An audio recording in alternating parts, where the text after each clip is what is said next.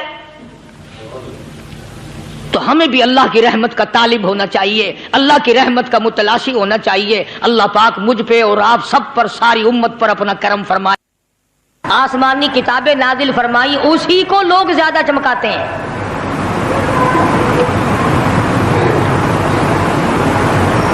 خدا اس بات کو گوارا ہی نہیں کرتا کہ میری طرف سے بغیر میرے اعلان کے کوئی ذرہ برابر اعلان کر سکے۔ وہ کسی قلندر کو، کسی ملنگ کو، کسی کو اختیار نہیں دیتا۔ جن کا خدا جیتا جاگتا حی و قیوم قائم دائم ہے وہ تو ایسا ہے، اور جن کا خدا کبھی پیدا ہوتا ہے کبھی مر جاتا ہے ان کی میں بات نہیں کرتا۔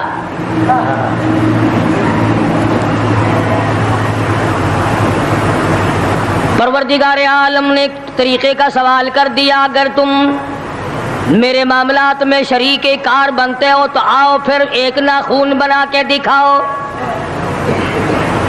ایک بال بنا کے دکھاؤ، درخت کا ایک پتا بنا کے دکھاؤ، پتھر کا ایک روڑا بنا کے دکھاؤ، مٹی کا ایک ذرہ بنا کے میرے سامنے لاؤ۔ پروردگار عالم نے فرمایا چلو تم سے گائے کیا بنواؤں گا، بھینس کیا بنواؤں گا، بکری کیا بنواؤں گا، زمین و آسمان تم کیا بناؤ گے، چاند سورج ستارے کیا بناؤ گے، انسان تو بنانا تمہارے بس کا کام کہاں ہے۔ لَن يَخْلُقُوا ذُبَابًا، تم مجھے مکھی کا ایک پر بنا کے تو دکھاؤ۔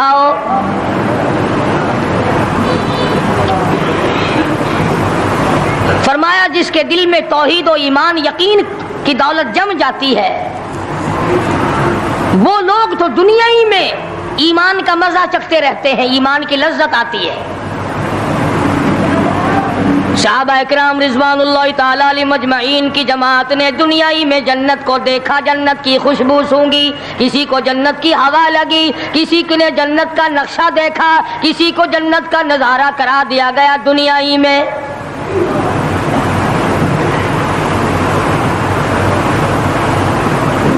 خوش نصیب تھے وہ لوگ جنہوں نے محنت سے اپنی آخرت کو بنایا، اپنی قبر کو بنایا، اپنی تمام تر زندگی میں کبھی بے فکری سے بسر نہ کی، رات کو سوچا، دن کو سوچا، صبح کو خیال کیا، شام کو خیال کیا۔ یہ ناپائیدار زندگی ہے، یہ ختم ہونے والی زندگی ہے، اس لیے مجھے دائمی زندگی کی کچھ تیاری کرنی چاہیے۔ ان لوگوں نے کمائی کی اور محمد کریم صلی اللہ تعالی علیہ وسلم کے ساتھ رہے، دنیائی میں ان کو جنت کے مزے آیا کرتے تھے۔ من عمل صالحا من ذکر او انثى وهو مؤمن فلنحيينه حیاتا طیبا۔ محنت کرنی پڑتی ہے، تکلیف اٹھانی پڑتی ہے، پریشانی جھیلنی پڑتی ہے، جب جا کر کچھ کام بنتا ہے، استقامت کے ساتھ کام بنتا ہے، جہاد فی سبیل اللہ کے ساتھ کام بنتا ہے، گردنیں کٹانے سے کام بنا کرتا ہے، اپنی جانوں کا قیمہ بنوانے سے کام بنا کرتا ہے، پھونک مارنے سے نہ کبھی کام بنا اور نہ آج بن سکتا ہے۔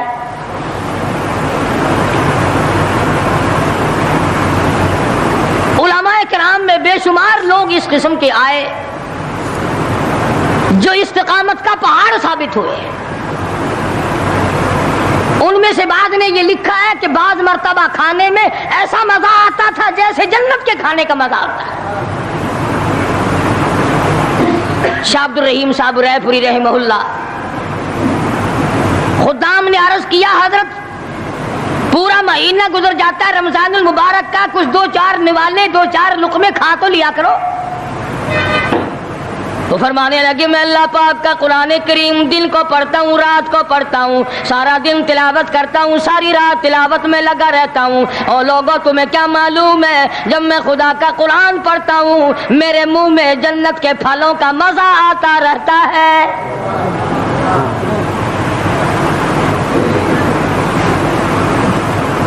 صحابی ہے مدنی کریم صلی اللہ تعالی علیہ وسلم کا، احد پہاڑ کی طرف جا رہا ہے، ایک دوسرا صحابی سامان لے کے لینے کے لیے واپس آ رہا ہے، وہ جانے والا پوچھتا ہے کدھر چلا؟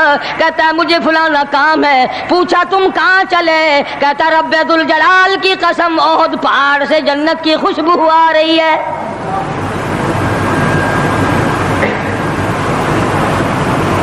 تھے یہ لوگ ارادے کے، استقامت اس قدر مضبوط تھی دنیا کی کوئی طاقت ان لوگوں کو نہیں ہلا سکی۔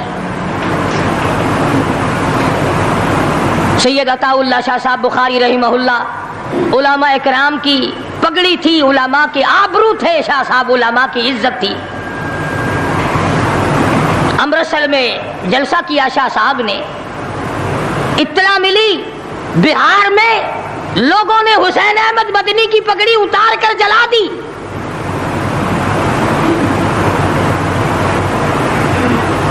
بخاری نے جلسہ کیا، لوگوں نے جستجو آنا نگاہوں سے دیکھا کہ آج بخاری سٹیج پہ ننگے سر کیوں آیا؟ فرمایا ہاں ہاں جو کچھ نگاہوں سے پوچھ رہے ہو سمجھ گیا ہوں، تم یہی کہتے ہو نا کہ میں ننگے سر کیوں آیا ہو جب حسین احمد کی پگڑی تم نے اتار دی، بخاری اوڑھ کر آنے والا کون ہوتا ہے؟ آج تک دیکھو ان بہاریوں کو تم کہاں کہاں یہ دھکے کھاتے پھرتے ہیں۔ مولانا حسین احمد مدنی رحمت اللہ علیہ کی پگڑی اتاری، پیروں کے نیچے بلی اور جلا دی، داڑھی میں شراب پھینکی، بے عزتی کی، پتھر مارے۔ جو سب سے آگے تھا صبح کو تالاب میں نہانے گیا، پیر اوپر ہے سر نیچے ہے، لوگ کہنے لگے بلے بلے اتنا لمبا سانس، بہت دیر ہو گئی۔ جب آدھا دن گزرا لوگوں نے جا کے دیکھا حضرت دنیا سے تشریف لے جا چکے تھے، وہ مر چکا تھا، پاؤں اوپر سر پانی میں ڈوب کے مر گیا۔ اس طرح سے غرق کیا خداوند عالم نے، کیا میرے ولی کی توہین کرنے والوں تم بچ کے نہیں جا سکتے۔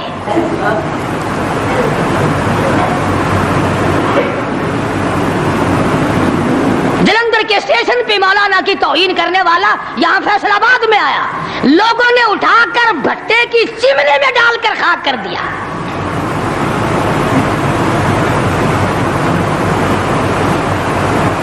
اللہ والوں کی توہین بشرطے اللہ والا ہو، ڈھنگ والا نہ ہو، فریب والا نہ ہو، ٹھگی والا نہ ہو، کتے بلی والا نہ ہو، اللہ والا ہو، خدا اس کا انتقام لیتا ہے۔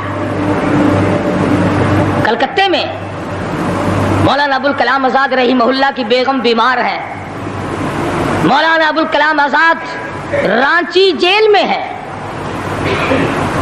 بیگم آزاد نے خط لکھا، اطلاع دی میں بڑی شدید بیمار ہوں، ایسا معلوم ہوتا ہے میرا آخری وقت ہے، مجھے آ کر کے مل جاؤ، بڑی جلدی ہے، میری بڑی تمنا ہے، بڑی آرزو ہے۔ مولانا نے جواب دے دیا اگر تیرا آخری وقت قریب ہے کلمہ پڑھتی چلی جا، استغفار کرتی چلی جا، قرآن کریم کی تلاوت کرتی کرتی رخصت ہو جا، اللہ اللہ کرتی رخصت ہو جا، میں تجھ سے ملنے کے لیے انگریز ظالم کے سامنے ضمانت کی بھیک مانگنے کو تیار نہیں۔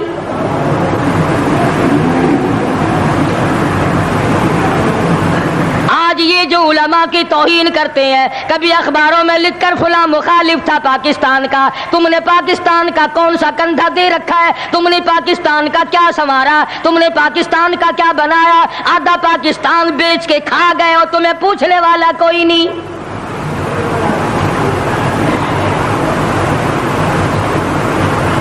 مولانا ابوالکلام آزاد رحمہ اللہ نے جواب دے دیا، وہ ایسے خوددار لوگ تھے، وہ ایسے اللہ والے لوگ تھے کہ انہوں نے ظالم کے سامنے ضمانت کی بھیک مانگنے سے انکار کر دیا. اور یہ صرف ایک یہ نہیں، اس قسم کے ہزاروں تھے. مسٹر ٹامسن فرانسیسی مورخ لکھتا ہے دلی کے چاروں طرف، دلی سے آگرہ تک، دلی سے پانی پت تک، دلی سے مراد آباد تک، دلی سے غازی آباد تک، چاروں طرف کم سے کوئی درخت کا ٹہنا ایسا نہ تھا جس پہ کسی عالم دین کی لاش نہ لٹکی ہو.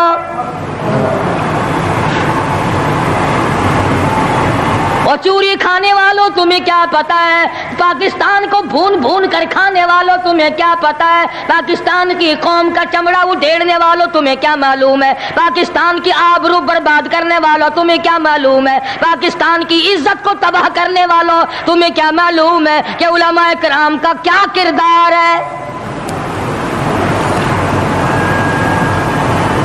400 عربی مدرسے تھے دلی کے چاروں طرف، ایک بھی طالب علم باقی نہ رہا، نہ ناظم کو رہا، نہ محتمم رہا. تمام کے تمام پڑھنے والے، پڑھانے والے، اساتذہ بھی، طالب علم بھی، تمام کے تمام انگریز ظالم سے ٹکرا کر شہید ہو گئے.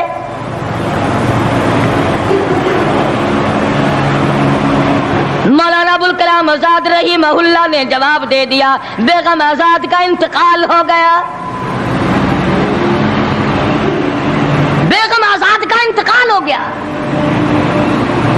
مولانا آزاد کی بیوی کا جنازہ کلکتے کی بازاروں سے نکل رہا ہے. وہ مسلمان جو انگریز کا پیشاب چاٹا کرتے تھے، جو انگریز کی لید چاٹا کرتے تھے، انگریز کے گھوڑوں کی میموں کا تھوک چاٹنے والے مسلمان بیگم آزاد کے جنازے پہ لٹھ برسائے، لٹھ مارے مولانا آزاد کی بیگم کے جنازے پہ.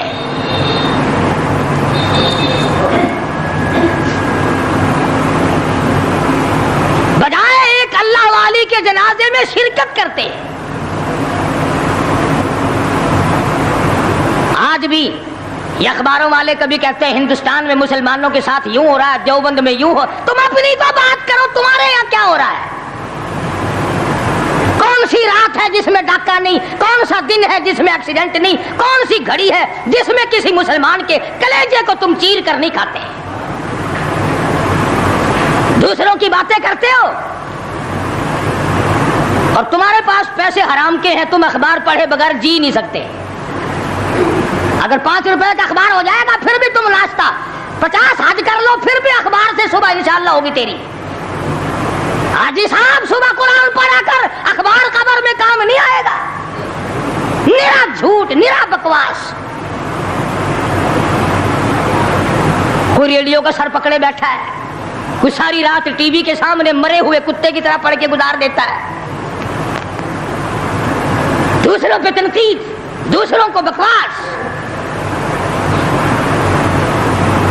مولانا ابوالکلام آزاد رحمہ اللہ کی بیگم کا جنازہ گزر رہا ہے، لوگوں نے لٹھ مارے، مسلمانوں نے مارے، کلمہ گو نے مارے، مسلمانوں کی آل اولاد نے لٹھ چلایا. سید عطا اللہ شاہ صاحب بخاری رحمۃ اللہ علیہ کو پتہ چلا، تیسرے چوتھے دن تشریف لے گئے، بن بلائے گئے. وہاں جا کر کے لوگوں کو للکارا، فرمایا لوگوں تم نے اس عفیفہ کے جنازے پہ لٹھ چلایا، تم نے اس سیدہ کے جنازے پہ لٹھ چلایا جس کو بے نقاب تو کیا تم نے کبھی با نقاب بھی نہیں دیکھا. لیڈر کی بیوی تھی، عالم کی بیوی تھی، بہت بڑے سیاستدان کی بیوی تھی. کلکتے کے لوگوں نے مولانا ابوالکلام آزاد کی بیوی کو کبھی بغیر پردے تو کیا پردے میں بھی نہیں دیکھا. آج تو جب تک ساتھ لے کر بازار میں سے گزر نہ جاؤ اس وقت تک لیڈری نہیں چمکتی. کم سے کم پتہ تو چلنا چاہیے نا اس کے گھر میں مال کیسا ہے. اور اب تو بلکہ جب نکاح ہوتا ہے تو اسی وقت دلہے دلہن کا اخبار میں فوٹو آتا ہے کہ دلہا کس بھاؤ کا، دلہن کس بھاؤ کی ہے. شرم نہیں آتی مسلمان کہلاتے ہوئے. ادھر کی بارات میں بھی حاجی، ادھر کی بارات میں بھی مسلمان اور نمازی. بھئی یہ کیا حرکتیں ہو؟ ارے بس